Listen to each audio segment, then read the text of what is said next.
Assalamualaikum teman-teman, selamat berjumpa lagi dengan saya Abdurrahman dan masih tetap di channel Abdurrahman ya.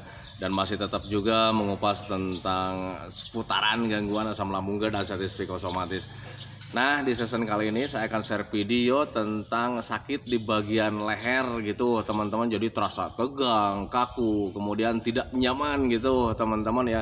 Karena untuk orang-orang yang terkena gangguan asam lambung dan status psikosomatis, ada kalanya mengalami hal tersebut gitu teman-teman. Nah, makanya bagi teman-teman yang sekarang sedang mengalami hal tersebut gitu teman-teman ya, tolong tonton videonya sampai habis, jangan di skip biar kalian nanti mengerti, biar kalian nanti paham, dan ketika mengerti dan paham kalian bisa menanganinya dengan mudah. Nah itu teman-teman ya. Nah makanya tonton videonya sampai habis, jangan di skip. Dan kemudian seperti biasa bagi teman-teman yang baru bergabung, kalau seandainya kalian mau bertanya tentang seputaran gangguan asam lambung dan status psikosomatis, alangkah baiknya kalian tonton dulu video-video saya sebelumnya. Karena untuk seputaran gangguan asam lambung dan status psikosomatis semuanya sudah saya share ya. Dari mulai cerita saya yang terkena gangguan asam lambung dan status psikosomatis, kemudian merasakan 1001 macam sensasi yang sangat nikmat sekali, itu sudah di share teman-teman ya. Dan kemudian bagaimana cara menangani setiap sensasi yang hadir, itu juga sudah di share. Nah makanya biar lebih jelas, biar lebih detail, alangkah baiknya kalian tonton dulu video-video saya sebelumnya. Nah itu teman-teman ya. Dan kemudian bagi teman-teman yang baru bergabung juga, seperti biasa juga, kalau seandainya kalian belum subscribe channelnya, mohon videonya itu di subscribe dulu. Karena untuk subscribe itu tidak memerlukan biaya, tidak memerlukan pendaftaran. Jadi subscribe itu adalah hal yang sangat mudah sekali bagi teman-teman lakukan ya. Jadi teman-teman itu cukup memijit saja tulisan subscribe. Biar kenapa? Jujur ya, biar videonya itu cepat berkembang dengan baik. Dan kalau seandainya videonya itu berkembang dengan baik, sudah barang tentu itu akan menambah semangat tersendiri buat saya untuk terus nge-share tentang seputaran gangguan asam lambung dan status psikosomatis ini terhadap kalian. Kemudian yang lebih penting dan yang lebih utamanya, tekan juga tombol lonceng sama tombol like-nya ya, biar kalian itu dapat notifikasi atau pemberitahuan video saya yang terbaru. Karena saya itu akan terus nge-share tentang seputaran gangguan asam lambung dan status psikosomatis ini terhadap kalian, dengan tujuan semoga saja videonya itu menjadi wasilah atau jalan keluar bagi kalian yang sedang mengalami gangguan asam lambung dan status psikosomatis hingga membaik ya, apalagi sampai sembuh total.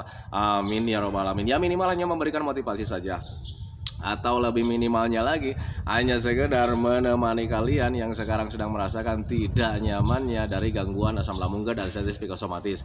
Nah itu teman-teman ya. Nah kembali lagi ke topik utama teman-teman ya. Untuk orang-orang yang terkena gangguan asam lambung dan status psikosomatis sangat banyak sekali mengalami sensasi gitu teman-teman. Dan sensasinya itu aneh-aneh ya. Kadang hari ini kita itu mengalami hal itu gitu teman-teman, besok kita nggak tahu mengalami sensasi apa gitu teman-teman ya. Karena jujur ya, untuk orang-orang yang terkena gangguan asam lambung dan status psikosomatis, sensasinya itu sangat banyak sekali, beraneka ragam gitu teman-teman. Nah, makanya untuk orang-orang yang terkena gangguan asam lambung dan status psikosomatis selalu bilang bahwa sensasi dari gangguan asam lambung dan status psikosomatis adalah 1001 macam sensasi. Nah itu teman-teman ya. Dan ketika mengalami sensasi, kalau seandainya kitanya tidak paham, kitanya tidak mengerti keterkaitannya kok seperti ini gitu teman-teman ya, apa keterkaitannya, kadang kita itu ya bikin cemas, bikin was-was gitu teman-teman ya. Karena kita mengalami hal yang sangat baru, kemudian rasanya itu sungguh dahsyat sekali. Nah itu teman-teman. Nah makanya bagi teman-teman ketika ingin menangani setiap sensasi yang hadir dari gangguan asam lambung dan status psikosomatis, pahami saja, mengerti dulu gitu teman-teman keterkaitannya seperti apa, biar kalian itu ya tidak cemas, tidak was-was, tidak gelisah gitu teman-teman. Dan kemudian kalian itu bisa menanganinya dengan mudah. Nah itu teman-teman, salah satunya di sensasi di bagian leher gitu teman-teman ya. Jadi untuk orang yang terkena gangguan asam lambung dan status psikosomatis itu ada kalanya mengalami hal seperti itu teman-teman ya. Jadi leher kita itu tegang ya, lehernya tegang, kemudian terasa kaku. Kadang kalau misalnya kita noleh itu agak sulit teman-teman ya, terasa sakit gitu teman-teman ya. Nah itu, dan kebetulan untuk di leher itu sebetulnya banyak sensasinya ya, bukan ditegang saja, bukan di kaku saja. Jadi leher itu ada yang di bagian otot sakitnya teman-teman ya ada di bagian tenggorokannya gitu teman-teman. Dan kalau seandainya kalian sensasinya di dalam tenggorokan teman-teman ya, itu cuman dari panas dalam saja. Nah itu teman-teman ya, jadi rasa tidak nyamannya itu di bagian tenggorokan ya. Nah itu biasanya dari panas dalam. Kalau seandainya kalian ingin menghilangkan tidak nyaman di bagian tenggorokannya, alangkah baiknya kalian itu tangani saja panas dalamnya dengan cara seperti apa yang sederhana. Sering minum air hangat pelan-pelan minimal 8 gelas dalam sehari. Kemudian sering mengkonsumsi makanan-makanan yang bisa menurunkan panas dalam. Salah satunya diantaranya gitu teman-teman ya, kayak macam rebusan labu siam, kemudian cincau, kemudian buah pepaya. Kemudian menghindari makanan-makanan yang bisa memicu panas dalam kita itu ya terus hadir gitu teman-teman ya. Itu kalau seandainya di lehernya itu di bagian tenggorokan gitu teman-teman ya. Nah tetapi kalau misalkan sakitnya itu di bagian leher bagian belakang gitu teman-teman, ada keterkaitannya dengan sendi juga gitu teman-teman ya, terasa kaku gitu teman-teman ya. Nah itu penanganannya itu agak berbeda juga gitu teman-teman ya. Kenapa agak berbeda? Karena itu bukan dari panas dalam gitu teman-teman ya. Nah biasanya untuk orang-orang yang terkena gangguan asam lambung dan artritis psikosomatis, ketika mengalami sakit di bagian leher gitu, terasa tegang, terasa kaku, itu ada beberapa pemicu teman-teman. Biasanya yang pertama, karena memang penegangan otot itu sepengalaman saya dulu gitu teman-teman, saat terkena gangguan asam lambung dan artritis psikosomatis, yang pertama itu bisa karena penegangan otot gitu teman-teman. Penegangan otot ini bisa diakibatkan karena yang pertama bisa karena sedang sering mengalami cemas gitu teman-teman ya. Jadi ketika kita sering mengalami cemas itu ya kadang otot kita itu menegang gitu teman-teman. Dan bayangkan saja kalau seandainya untuk orang-orang yang terkena gangguan asam lambung dan artritis psikosomatis mengalami cemasnya itu sering ya, bahkan setiap hari teman-teman. Jadi otot kita itu tegang terus dan akhirnya ya bisa berpengaruh ke di bagian leher juga. Leher itu terasa kaku gitu teman-teman ya, kemudian terasa pegal-pegal nggak jelas juga gitu teman-teman ya. Nah itu makanya harus bisa memahami ke sana gitu teman-teman. Jadi yang pertama itu untuk orang-orang yang terkena gangguan asam lambung dan artritis psikosomatis ketika mengalami penegangan otot gitu teman-teman ya, itu bisa karena ya sering mengalami cemas gitu teman-teman ya. Kemudian penyebab lainnya itu kita ada penegangan otot itu bisa karena efek stres atau terlalu banyak pikiran teman-teman ya. Biasanya karena untuk orang-orang yang terkena gangguan asam lambung dan artritis psikosomatis, stresnya terlalu banyak pikirannya itu biasanya ke hal-hal negatif teman-teman, ke hal-hal yang tidak kita inginkan, ke hal-hal yang sangat menakutkan teman-teman. Dan wajar kalau seandainya ada penegangan otot gitu teman-teman, dan karena sering ya stresnya itu tidak ditangani terus gitu teman-teman. Jadi stresnya itu berkelanjutan ya, kepikiran tentang penyakit, pikiran tentang hal-hal yang berbahaya itu terus kita hadapi gitu teman-teman. Banyak pikirannya itu terus kita hadapi. Nah wajar sekali kalau seandainya untuk otot itu ada penegangan gitu teman-teman ya. Nah makanya harus bisa memahami ke sana gitu teman-teman. Jangan dicemaskan, itu merupakan hal yang sangat wajar ketika kita stres, terlalu banyak pikiran. Nah itu teman-teman ya. Dan kemudian penegangan otot itu bisa juga karena respon tubuh saat kita sedang sakit teman-teman ya. Jadi ketika sakit itu ya kadang ada penegangan otot juga gitu teman-teman ya. Dan itu sebetulnya itu bentuk respon tubuh saja ketika saat sedang sakit. Dan untuk respon tubuh ketika kita sedang sakit itu bukan di asam lambung saja teman-teman. Kalau seandainya kalian lagi sakit kaki juga gitu teman-teman ya, mungkin bagian pahanya itu ada penegangan otot karena itu bentuk pertahanan tubuh ya. Jadi respon tubuh saja, jadi bukan merupakan hal yang sangat berbahaya. Nah itu teman-teman harus bisa memahami ke sana gitu teman-teman ya. Nah kemudian selain dari penegangan otot gitu teman-teman ya, untuk orang-orang yang terkena gangguan asam lambung dan artritis psikosomatis mengalami leher terasa tegang, kaku, tidak nyaman, itu bisa karena terlalu lama dalam posisi tertentu gitu teman-teman ya. Karena jujur ya, sepengalaman saya juga dulu begitu teman-teman ya, ketika mengalami sakit bagian leher itu ada kaku, kemudian tegang, susah noleh juga gitu teman-teman ya. Biasanya itu karena kita itu sering dalam posisi tertentu gitu teman-teman ya, kayak macam kita sedang tidur nih. Karena untuk orang-orang yang terkena gangguan asam lambung dan artritis psikosomatis, biasanya posisi apapun kalau seandainya itu membuat nyaman itu selalu dilakukan setiap hari teman-teman. Contoh ketika tidur lah gitu teman-teman. Ketika tidur kalau misalnya kita nyamannya nyender, nyender setiap hari ya teman-teman, dan itu bisa 1 hari, 2 hari, seminggu, 2 minggu, sampai 1 bulan, 2 bulan. Itu pengalaman saya teman-teman ya. Dan tanpa disadari itu posisi tertentu kalau misalnya kelamaan gitu teman-teman ya, itu bisa berpengaruh ke bagian sendi-sendi tulang leher kita teman-teman, dan itu bisa membuat tidak nyaman. Nah itu teman-teman, kemudian posisi tertentu yang yang membuat kita tidak nyaman itu ketika duduk juga gitu teman-teman. Ketika kita duduk kemudian mendapatkan posisi yang itu aja dengan jangka waktu yang lama gitu teman-teman ya, itu juga bisa mempengaruhi ke bagian leher juga gitu teman-teman. Karena untuk orang-orang yang terkena gangguan asam lambung dan arteritis psikosomatis, kembali lagi ya, jadi ketika nyaman di suatu posisi itu ya terus dilakukan itu aja gitu teman-teman. Sepengalaman saya memang seperti itu gitu teman-teman. Semoga saja teman-teman itu pengalamannya berbeda gitu teman-teman ya. Nah itu, tetapi untuk saya pribadi waktu itu ketika mengalami rasa tidak nyaman di bagian leher itu, ada kaku, ada tegang gitu teman-teman, ada pegal-pegal nggak jelas juga gitu ya. Kemudian ketika menoleh itu ya kanan kiri itu ada rasa tidak nyaman gitu teman-teman ya. Itu yang saya hadapi waktu itu gitu teman-teman. Penyebabnya memang karena itu gitu teman-teman ya, bisa karena penegangan otot, kemudian bisa karena terlalu lama ketika mendapatkan posisi tertentu gitu teman-teman. Ketika tidur senangnya itu misalkan menghadapnya itu ke kanan terus gitu teman-teman, dan itu bisa mempengaruhi ke bagian leher juga gitu teman-teman ya. Kalau orang bilang itu, orang tua dulu itu selalu bilang ya, jadi katanya itu salah posisi tidur katanya gitu teman-teman. Jadi ketika tidur kita itu tidak nyaman, kemudian dalam posisi tertentu yang tidak nyamannya itu terlalu lama gitu teman-teman ya, itu bisa membuat leher kita itu yang nggak nyaman teman-teman ya. Nah itu pengalaman saya. Jadi itu merupakan hal yang bukan berbahaya teman-teman, jangan kalian cemaskan gitu teman-teman ya. Karena apa? Saya selalu bilang seperti itu, jangan cemaskan. Karena untuk orang-orang yang terkena gangguan asam lambung dan arteritis psikosomatis, hal-hal sepele itu kadang selalu dicemaskan, was-was, gelisah, kemudian selalu googling tanda-tanda sakit leher. Dan kemudian ketika lihat di googling itu, karena kebetulan yang nulisnya tukang obat ya, selalu dikatakan berbahaya dan sebagainya. Kalau seandainya tidak membeli obat ini, nanti Anda bakalan bisa begini bla bla bla dan sebagainya. Nah itu teman-teman, sehingga ya tambah cemas gitu teman-teman ya.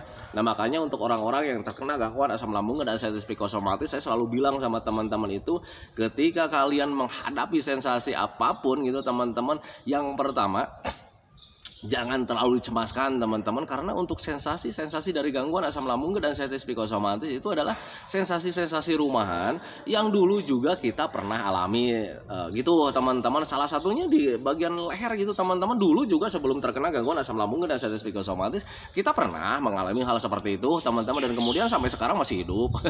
Nah itu teman-teman, makanya harus bisa memahami ke sana.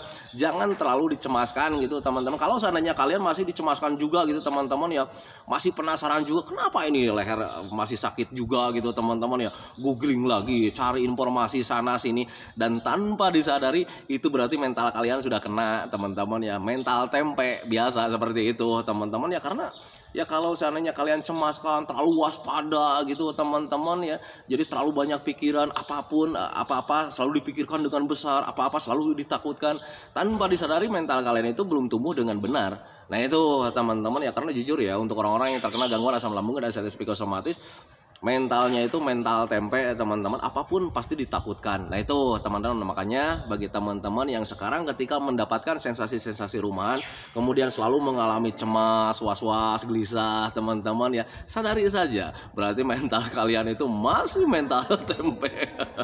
Nah itu teman-teman ya. Nah makanya harus bisa memahami ke sana. Nah sekarang pertanyaannya dirubah ya. Nah sekarang Pak, saya itu tahu nih bahwa ternyata leher yang saya alami itu ketika sakit itu ada penegangan, kemudian ada sedikit kaku juga gitu teman-teman, ada tidak nyaman di bagian leher gitu teman-teman ya. Jadi saya tahu misalkan itu dari penegangan otot, kemudian bisa karena dalam posisi tertentu yang kelamaan gitu teman-teman ya. Nah sekarang pertanyaannya, gimana caranya supaya cepat membaik kan gitu teman-teman ya. Karena untuk orang-orang yang terkena gangguan asam lambung dan arteritis psikosomatis, hal apapun pengen cepat membaik. Nah itu teman-teman ya. Yang pertama, ketika kalian misalkan misalkan merasakan bahwa sakit leher itu karena mungkin efek stres, ada penegangan otot karena efek stres, kemudian ada sering mengalami cemas gitu teman-teman ya, kemudian karena mungkin itu bentuk pertahanan tubuh gitu teman-teman ya hindari saja stresnya gitu teman-teman, hindari stresnya biar ototnya itu kembali mengendor lagi, biar ototnya itu kembali normal lagi gitu teman-teman ya. Oh iya benar Pak, saya itu ini bagian leher itu tidak nyamannya itu karena setiap harinya selalu mengalami cemas. Ya sudah, stop saja cemasnya. Apa yang kalian cemaskan? Pak, saya itu cemas takutnya itu penyakit asam lambung dan anxiety psychosomatis itu berbahaya. Tidak berbahaya sama sekali teman-teman ya. Kalau seandainya berbahaya, saya sampai detik ini tidak akan mungkin menemani kalian. Nah itu teman-teman ya. Nah makanya pahami saja ke sana, jangan terlalu dicemaskan gitu teman-teman ya. Nah kemudian Pak, saya itu sakit lehernya itu ya karena memang bener nih, banyak pikiran, setiap harinya itu selalu memikirkan tentang penyakit, memikirkan tentang sensasi, memikirkan tentang penderitaan, memikirkan tentang apa yang sedang dirasa, setiap harinya selalu seperti itu. Ya sudah, stop, jangan merasa-rasa, jangan terlalu banyak pikiran gitu teman-teman, belajar masa bodoh saja. Nah itu teman-teman, karena kita sudah tahu bahwa gangguan asam lambung dan anxiety psychosomatis itu tidak berbahaya, jadi ngapain kita memikirkan tentang penyakit? Kalau seandainya medisnya sudah membaik, dari mulai sekarang bergerak, melakukan aktivitas yang menyenangkan, menjalankan hobi-hobi yang menyenangkan. Nah itu teman-teman, biar pemikiran-pemikiran tentang yang negatif itu teralihkan teman-teman, tergantikan dengan rasa senang-senang setiap hari. Nah itu teman-teman, makanya harus bisa memahami ke sana. Jadi ketika kalian misalkan mempunyai sensasi leher yang tidak nyaman itu ya karena memang ada penegangan otot karena stres, karena sering mengalami cemas, stop saja hal seperti itunya. Nah itu teman-teman, biar kalian itu cepat membaik. Nah itu teman-teman, kemudian bantu juga dengan minum air hangat minimal 8 gelas dalam sehari, biar kita itu tubuhnya itu rileks, biar ototnya itu ya rileks juga gitu teman-teman, dan semuanya kembali normal lagi. Nah itu teman-teman, itu pengalaman saya.